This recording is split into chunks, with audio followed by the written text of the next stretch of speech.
আমাদের বাংলাদেশ জাতীয়তাবাদী দল বিএনপি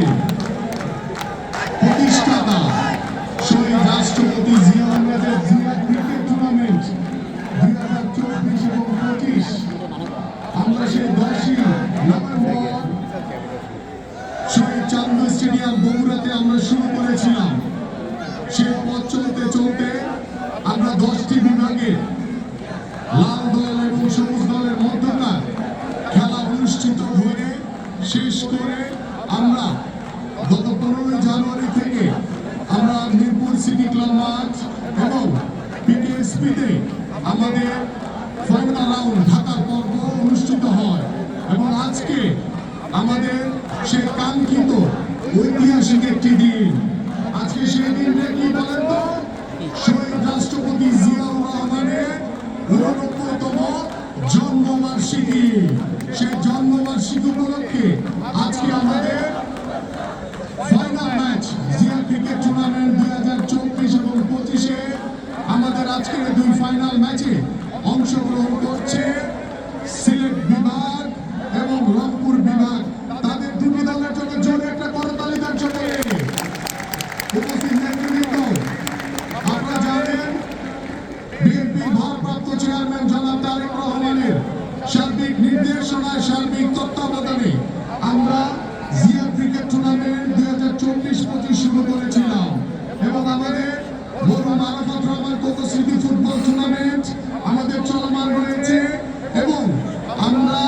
সারা বাংলাদেশে তৃণমূল পর্যায়ে খেলাধুলাকে ছড়িয়ে দেওয়ার জন্য আমাদের মাননীয় ভারপ্রাপ্ত চেয়ারম্যান জনাব তারেক রহমান অনেক পরিকল্পনা নিয়েছেন। আমরা শুরু করেছি, সামনে আস্তে আস্তে আরো অনেক নতুন কিছু আপনাদের সামনে উপস্থাপিত হবে এবং আমরা এই টুর্নামেন্টের শেষে আমরা আমাদের বাংলাদেশের সবচেয়ে জনপ্রিয় নেত্রী দেশনেত্রী বেগম খালেদা জিয়ার নামে আমাদের মেয়েদের ফুটবল এবং মেয়েদের ক্রিকেট অনুষ্ঠিত হবে এবং আপনারা জানেন আমাদের ঢাকা মহানগর উত্তর বিএনপি আমরা জিয়া আন্তঃথানা 26টি থানা নিয়ে আমরা আমাদের আন্তঃথানা ফুটবল টুর্নামেন্ট শুরু করেছি এবং আমাদের মূল লক্ষ্য যে বাংলাদেশকে স্বৈরাচার মুক্ত করেছি, বাংলাদেশকে নতুন ভাবে স্বাধীন করেছি। সেই নতুন স্বাধীন বাংলাদেশে আমরা নতুন ভাবে সবকিছু শুরু করতে চাই। এই জন্য বাংলাদেশে বাঙালি জাতীয়তাবাদের সকল আদর্শে এবং বাংলাদেশের সকল সাধারণ মানুষকে সাথে নিয়ে আমরা বাংলাদেশের ক্রীড়াঙ্গনকে তৃণমূল পর্যায়ে ছড়িয়ে দিতে চাই। তারই লক্ষ্য নিয়ে আমরা আজকে এই জিয়া ক্রিকেট টুর্নামেন্ট 2024 এবং 25-এ ফাইনাল অনুষ্ঠিত হচ্ছে। আপনারা সকলে জানেন বাংলাদেশের ক্রিকেটের সবচেয়ে যার হাত ধরে বাংলাদেশের আজকে একটি ক্রিকেট এই দৃঢ় অবস্থায় রয়েছে সেই মরহুম আরাফাত রহমান কোকো। ইতিমধ্যে আপনারা জানেন আমরা তার নামে ফুটবল টুর্নামেন্ট শুরু করেছি এবং পর্যায়ক্রমে বাংলাদেশের ক্রিকেটের যে স্থপতি বা বাংলাদেশের ক্রিকেটকে যিনি একটি সুদৃঢ় জায়গায় প্রতিষ্ঠিত করেছিলেন সেই মরহুম আরাফাত রহমান কোকোর সাথে জড়িয়ে আছে এই মিরপুর শেরে বাংলা ক্রিকেট স্টেডিয়াম এবং আমরা আগামী 24শে জানুয়ারি আমাদের মরহুম আরাফাত রহমান কোকোর মৃত্যুবার্ষিকী আমরা তার জন্য তার রুহের আত্মার মাগফিরাত করছি, তার জন্য দোয়া চাচ্ছি এবং আপনারা জানেন বাংলাদেশের সবচেয়ে জনপ্রিয় নেত্রী দেশনেত্রী বেগম খালেদা জিয়া তিনি উন্নত চিকিৎসার জন্য লন্ডনে তার নিজ সন্তান বিএনপির ভারপ্রাপ্ত চেয়ারম্যান জনাব তারেক রহমানের কাছে অবস্থান করছেন, একটি চিকিৎসা নিচ্ছেন তিনি একটি হসপিটালে এবং আমরা সকলে তার জন্য দোয়া করি তিনি যাতে দ্রুত সুস্থ হয়ে আমাদের মাঝে ফিরে আসেন এবং আজকে এই ফাইনাল ম্যাচে আমাদের মাননীয় ভারপ্রাপ্ত চেয়ারম্যান জনাব তারেক রহমান উপস্থিত থাকার কথা ছিল কিন্তু আপনারা সকলে জানেন, সারা বাংলাদেশ জানে যে আমাদের মাতৃতুল্য মা দেশনেত্রী বেগম খালেদা জিয়া তিনি চিকিৎসাধীন অবস্থায় বিদেশে অবস্থান করছেন। আমরা মাননীয় ভারপ্রাপ্ত চেয়ারম্যান এই জন্য এখানে উপস্থিত হতে পারেনি এবং আজকে ফাইনালে পুরস্কার বিতরণী অনুষ্ঠানে উপস্থিত থাকবেন আমাদের বিএনপির সংগ্রামী মহাসচিব জনাব মির্জা ফখরুল ইসলাম আলমগীর এবং আমি আন্তরিকভাবে আজকে এখানে যারা এই জিয়া ক্রিকেট টুর্নামেন্ট পরিচালনা কমিটি যে আহ্বায়ক রফিকুল ইসলাম বাবু,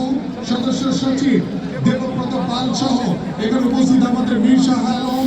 আমাদের মোশাররফ সাহেব, আমাদের তাইয়ুব ভাই, আমাদের মাহবুব সরকার স্বামী, আমাদের তাজি ইউসুফ ইসু ভাই, আমাদের এখানে উপস্থিত আমাদের ইঞ্জিনিয়ার ইশরাক এবং উদ্বোধন করেছিল আমাদের বাংলাদেশের লিজেন্ডারি ক্রিকেটার আশরাফুল, আমাদের ইব্রাহিম পাপ্পু ভাই সহ ফাহিম সিং এখানে উপস্থিত রয়েছেন, আমাদের মাহবুবারা উপস্থিত রয়েছেন, আমাদের ক্রিকেট বোর্ডের সভাপতি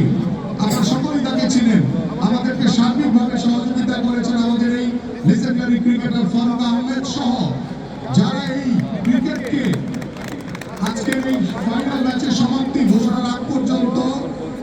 ব্যাপকভাবে যারা পরিশ্রম করেছেন তাদেরকে আমি আন্তরিকভাবে কৃতজ্ঞতা প্রকাশ করছি এবং রংপুর বিভাগ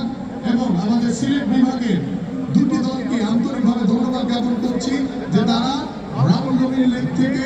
খেলে আজকে ফাইনাল রাউন্ডে আজকে ফাইনাল ম্যাচে তারা অংশগ্রহণ করছে এবং এই ফাইনাল একটি উপভোগ্য ম্যাচ হবে,